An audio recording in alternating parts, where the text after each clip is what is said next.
Many people from ordinary backgrounds came to bravely defend their nation against the horrors of their adversaries during the Second World War. For instance, Mad Jack Churchill would have seen during the Second World War armed with his sword and even a longbow, arguing that any commander entering combat without his weapon is poorly dressed.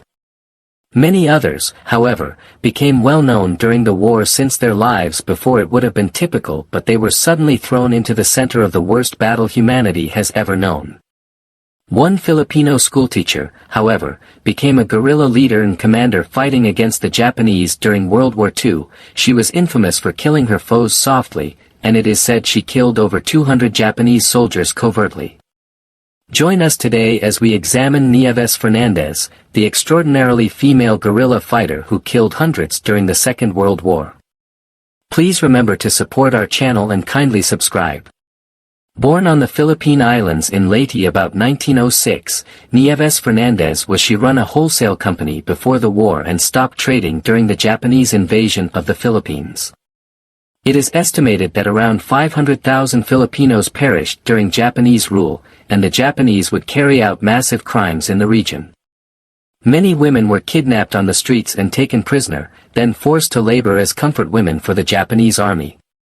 Along with scores of crimes against Allied soldiers, the Japanese ordered mass murders and massacres.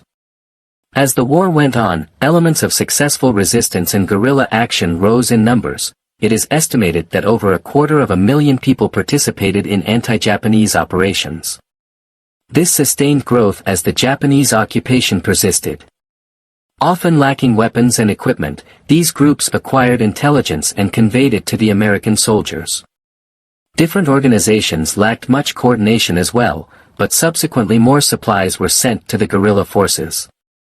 Among the more horrible crimes carried out were those involving prisoners of war subjected to torture and forced into the open where they were battered by Japanese forces. Many were also compelled into medical experiments and surgery without anesthesia, which caused death. Others were shackled to the ground and then Japanese guards jumped up and down on their tummies after they were compelled to drink too much water. Nieves Fernandez, however, was living dangerously, and since she taught as well, she worried about her and her students being abducted against will by the Japanese forces. Fernandez decided that enough was enough and she grabbed weapons against the occupation after fearing her female students would be kidnapped and driven into the comfort station. She assembled a group of native men, and together they started to strategize on how to combat the invading Japanese troops and forces. They thought that stealth operations were more successful, and Nieves started teaching her troops both how to fight and how to covertly kill an adversary with knives. She also with her friends created grenades and they would make covert weapons like shotguns from gas pipes which would be loaded with gunpowder and rusted nails. Although they did acquire some Japanese weapons, she became the only female guerrilla commander working within the Philippines. Nieves herself as a be-on-the-lookout warrior yet also a gifted shot and markswoman. Since the bolo knife was employed for removing plants in a challenging environment, she found it easy to grasp.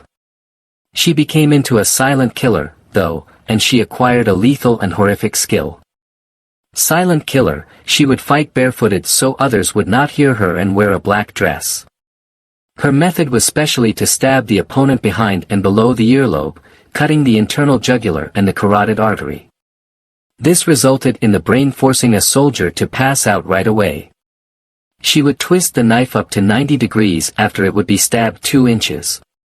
The only sound would be the struggle from the victim, but it was most likely that they were already out cold before they passed away. This prevented the victim from screaming for aid or breathing. Her widely feared by the Japanese soldiers, she and her men conducted several ambushes on the Japanese under cover of darkness.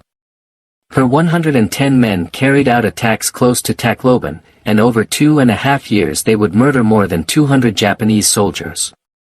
They would trek over the jungle and ambush the soldiers.